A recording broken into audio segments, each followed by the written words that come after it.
to SCGCON Season 2 Invitational here in Roanoke, Virginia, brought to you by Ultimate Guard and Carnox Shares. I'm Nick Miller alongside Dom Harvey, Players Championship hopeful, 3-time Open winner this year.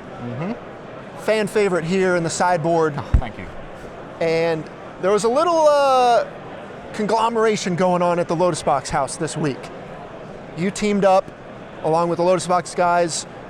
Noah Walker was in the house, handful of other players.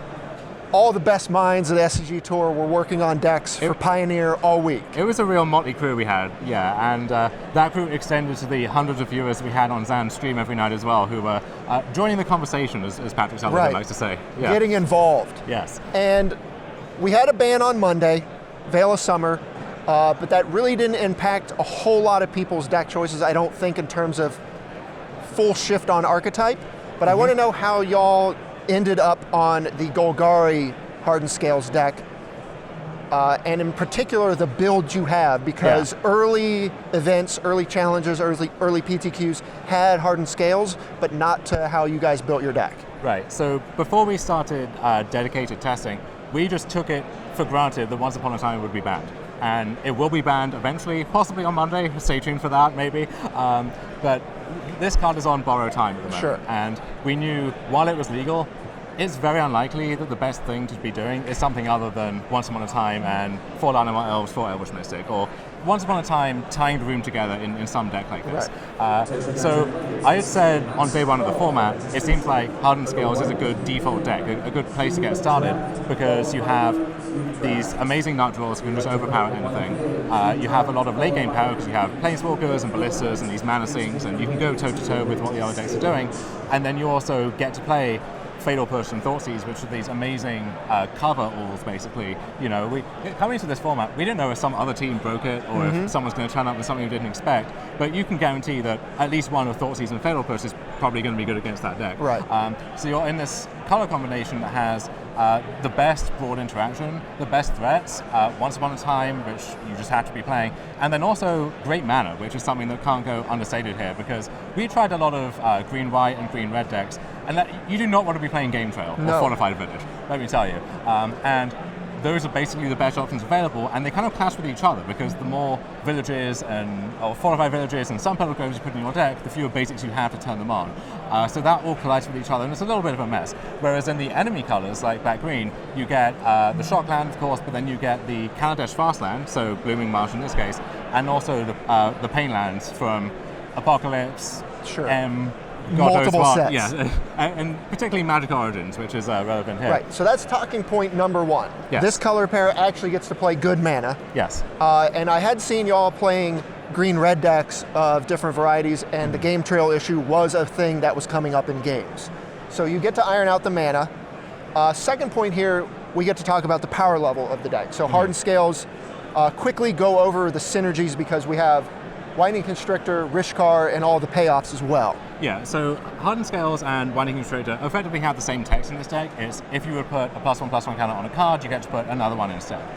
So the first time you look at this effect, it's hard to process just how powerful that's going to be in the game, but then once you start playing with or against the cards, it becomes very evident very quickly.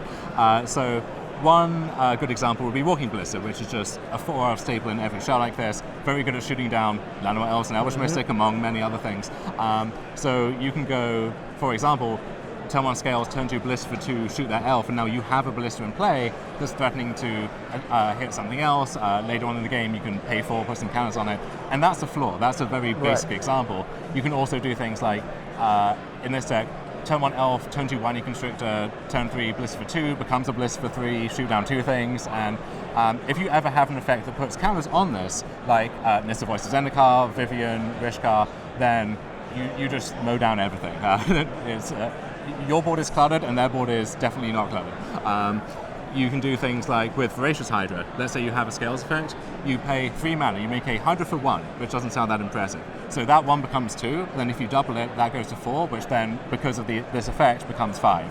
So you've paid 3 mana for a 5/6 trample, which is, the Stompy decks can only dream of that. You know, they're playing Yorva and Steelleaf Champion and Lovestruck Beast and God knows what. That's just a better card on rate, and then every additional mana you have is 2 more power. So if you get to you go turn 1 Elf, turn 2 Scales Effect, turn 3 Hydra for 2, go to 4, that goes to 3, that goes to 6, then go to 7. Like it gets out of control very quickly. It can outsize Galta, it can outsize anything. That's a good selling point, because when you look at these decks on paper, or when the initial conversations about Pioneer came up and people mentioned Hardened Scales, you have an idea of what the deck does, but you don't really see the pure power and how fast it snowballs out of control until you go over what you just mentioned and you see that in games. Yeah.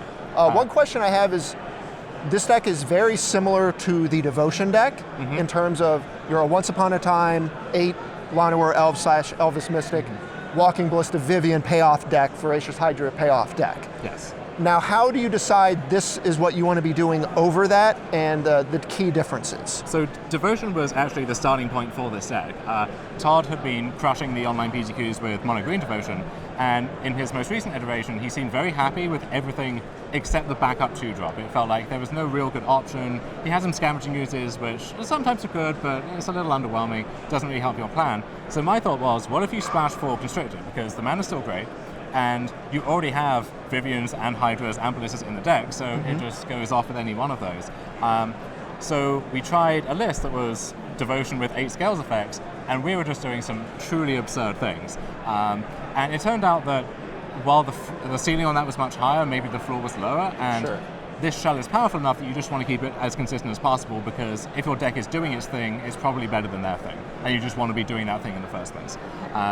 And so when we arrived at this, we realized that it's kind of like the best of all of these different shells mixed together, because at the start you had these decks that were Scales with Steel Overseers and Metallic Mimics and Hangaback Walkers and all of that stuff, and then you also had the Experiment 1, Pelt Collector, that kind of stuff with a heavy green focus. Right. What we found was most of those shells, if they didn't have a Scales effect, were kind of unimpressive, and all of those other cheap cards were pretty weak in the mid-game. Like you draw Steel Overseer, you draw an Experiment 1, past a certain point, it's just not doing anything for you. Whereas the Elves they're not great, but they can help you get more mana for your big things. And so with this configuration, we basically package it so that you have a nut draw almost every game. Sometimes that's turn 1 Scales, turn 2 something, turn 3 something else, or Constrictor into that.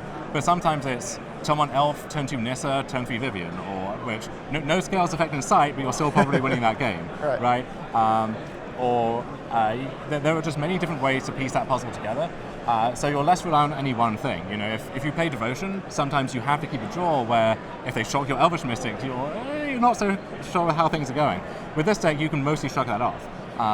So you're not really reliant on anything, but then if you have everything, it's absolute nonsense. Other payoffs here, you have Stonecoil Serpent and Managorger Hydra. Touch on those real quick before we go over the rest of the sideboard. Managorger Hydra entered my deck at approximately 10:56 this morning, just before the 11 o'clock start time.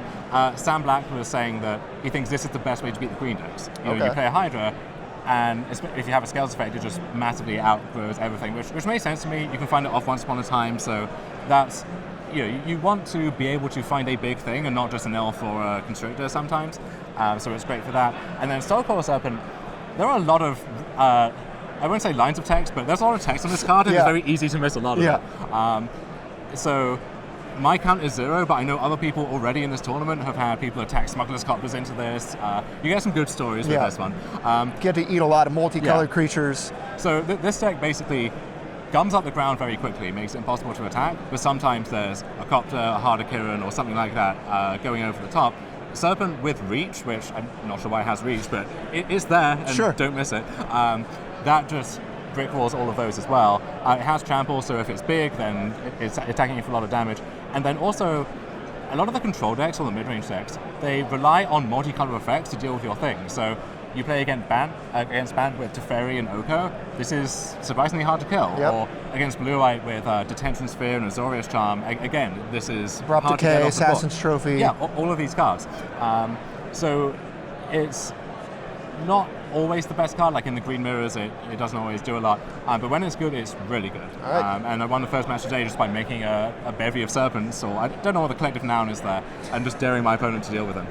We already talked about Thoughtseize, Fatal Push. Those are ubiquitous, very good in the format. Other cards we have, Hangerback Walker, Noxious Grasp, 1 Ooze, and 1 Questing Beast. Talk about the Hangerback Walkers real quick. So Hangerback Walker, you see this in the main deck of most Scales decks, and it's an excellent card, but it's not as proactive as we want it to be. In this deck, we're just looking to get them dead in game 1, and then when the game's slowed down, they brought in more removal, or sometimes put under pressure early from small creatures. Hanging Rook is the card you want, and especially against sweepers like Languish or Supreme Verdict, stuff like that.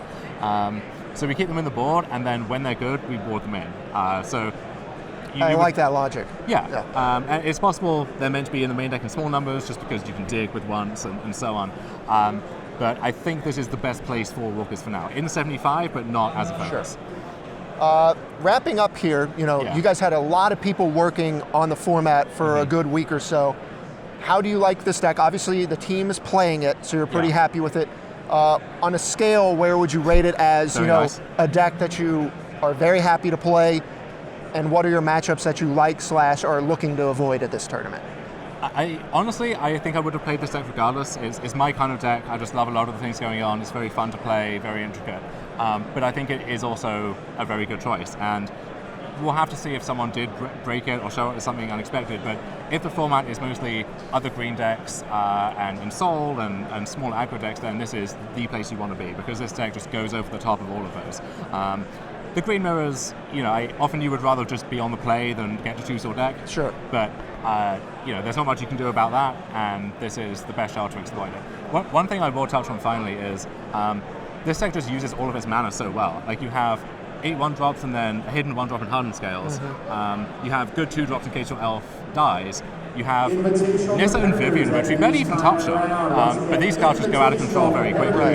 And with Vivian, Ballista, and Voracious Hydra, your essentially mono green deck has 11 ways to remove creatures, which is basically unheard of. Right. But with all of these modal cards, like Ballista, Serpent, Voracious Hydra, you have lots of X spells where if you flood out, you draw 6 lands, you draw one of those, and you're kind of happy you did. But then also, if your resources are limited and you have to play with not very much, they still do something.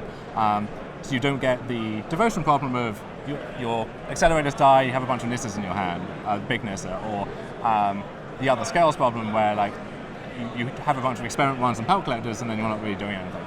This is just the best elements of all of those decks combined in the perfect suit. All right, well, the deck looks pretty great.